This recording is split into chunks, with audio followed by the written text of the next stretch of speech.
Hello guys, welcome back to the channel. Today we're actually going to be looking at Karlsen Coin. So we did a live stream a couple of days ago on Karlsen Coin, just kind of looking into it. And these are some of the things, I'm just collating it into a smaller video so you guys can kind of watch it in your spare time. We're just talking about Karlsen. If you don't know what it is, it's a fork of Kaspa Coin. As it says here, we are forked from the Kaspa network with K heavy hash ASIC resistance. So the whole thing is that they want to be for GPU miners instead of the ASIC side of mining or FPGA side of mining. Now, one of the main things that we discovered in the live stream was that FPGAs are definitely on the network, and we'll get a little into profitability at the end of this video, and we'll talk obviously about the FPGAs on the network.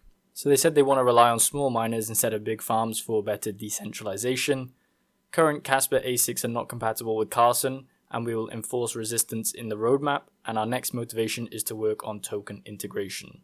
So they're calling the algorithm Karlsen hash V1, and the block reward is 50 Karlsen during the first 6 months, and then the reduction is slower than the Kaspa project. So they actually put out a spreadsheet of the tokenomics here. So this is the first 6 months that we're looking at here. As you can see, the block reward is 50, 50, 50, 50, 50, and then it drops all the way quicker than Kaspa Coin. And I believe they actually run out at the same time in terms of the emission schedule. So this is 179 months, which is around 14 years. So that's kind of the same emission schedule as Kaspa Coin. But right now, I believe that they're doing this block reward just to catch up with Kaspa Coin and then reduce slower in those terms. But this is on their Discord if you want to check it out, or I'll leave links in the description if you want to also check it out from there. So another problem that we have with Karlsen Coin is the wallet. So I know that there's no GUI wallet or anything like that right now that you can just simply open up and it will give you a wallet address and a seed phrase. So there are some things that people have been, talking about within the community, saying it's very hard to set up a wallet for this. There was some kind of talk about there being a keylogger through the wallet or through the download of the node. So be careful and run this in like a terminal, like a private terminal, or a old computer if you want to get a wallet address or something like that. But the main thing that you have to do is run the node is basically put it into a batch file, run the command, and then start running a node. And then once the node is fully synced, that's when you can actually get a wallet address and your seed phrase. So if you want a full video on that, I think Son of a Tech has a video on how to set up a full wallet for that. But I'm sure that there'll be a GUI wallet coming out very, very soon. So let's talk about the main thing in the live stream that we talked about, and that is the FPGAs on the network. So before we get into this, they did release an update yesterday that said we've received a lot of questions about token integration. So they were going to integrate an ERC20 token onto the network. But this topic is in brainstorming mode and we'll have to postpone this to focus on the algorithm change for more GPU friendly. So I'm willing to bet that they know that FPGAs are on the network, and they're working very hard to get them off the network through the algorithm change. So right now, I believe that FPGAs are just basically allowed to be on the network. If FPGAs could be on the network, it's not a far stretch to say that some ASICs could possibly get on the network with the right firmware updates. So we'll kind of have to see how this plays out. Hopefully they get the algorithm changed soon, just for GPU mining. So the reason that we say that there's FPGAs on the network, and this is on hero miners, is that there's a bunch of wallets at the top 10 that have a massive amount of hash rate. So they have 1.45 terahash, and that's a lot of the network just right here in one miner. This is equal to around, if you were going on Kaspa Coin terms, around 2,700 3070 Ti's. Now I'm sure that there are GPU farms out there that have that amount of GPUs, but it makes more sense it would be FPGAs because they would be way more profitable than it would be for GPUs. The same goes for all of these addresses. 199 gigahash is kind of plausible with GPUs, but 1.45 terahash is a lot of hash rate to have just GPU mining on a small coin, which nobody really knows the profitability of as such. So that's why we're taking a guess that FPGAs are on the networks. So I just want to make it clear that this isn't displayed on mining pool stats yet.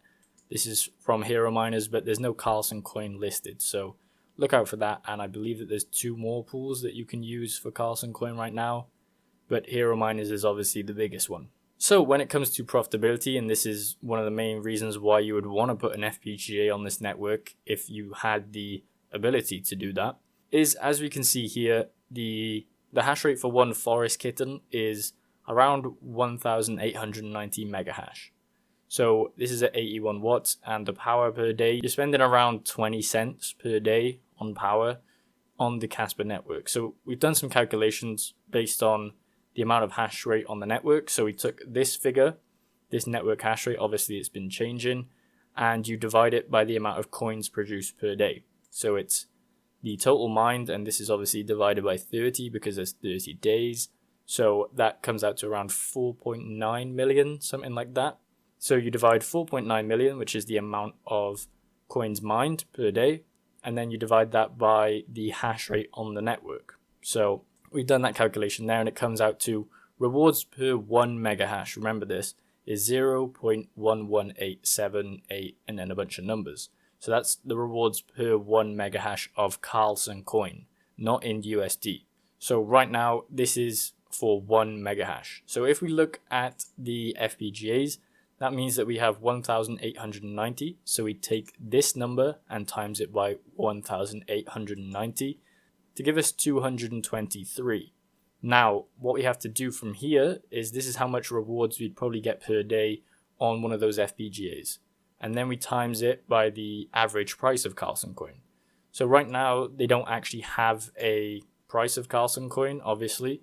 But within looking at the marketplace on the Discord, there's buy and sell orders around the 0.025 to 0.03 range. So we're just going to go with a lower estimate of 0.025, which comes out to around $5.57. Now, that's in revenue per day, but as I said, you're only spending 20 cents per day to run an FPGA on this network. So when you do the calculations, it's pretty much beneficial to be mining with an FPGA on this network, because you basically minus 20 cents and that would give you a profit of $5.37. So pretty good profitability on an FPGA.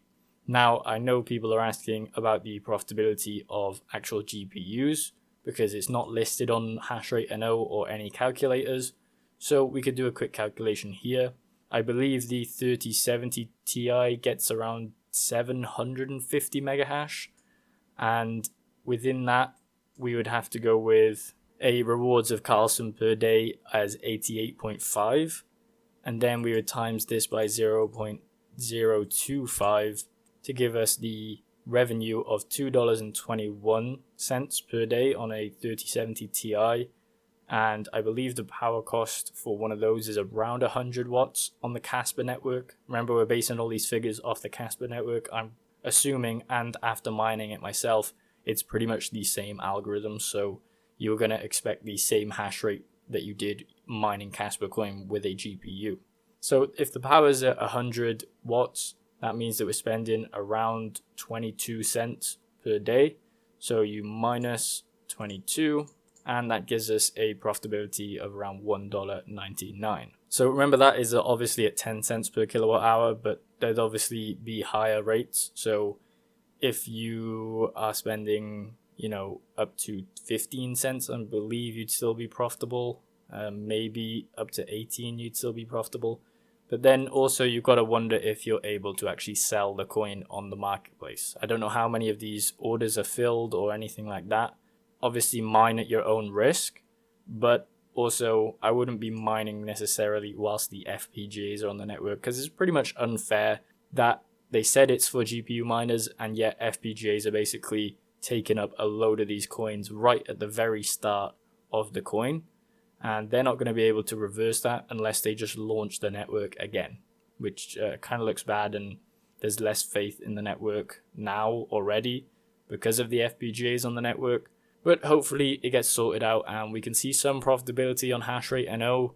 Maybe it will be profitable for a couple weeks or a couple months if it turns into an actual coin and there's no, malware with it.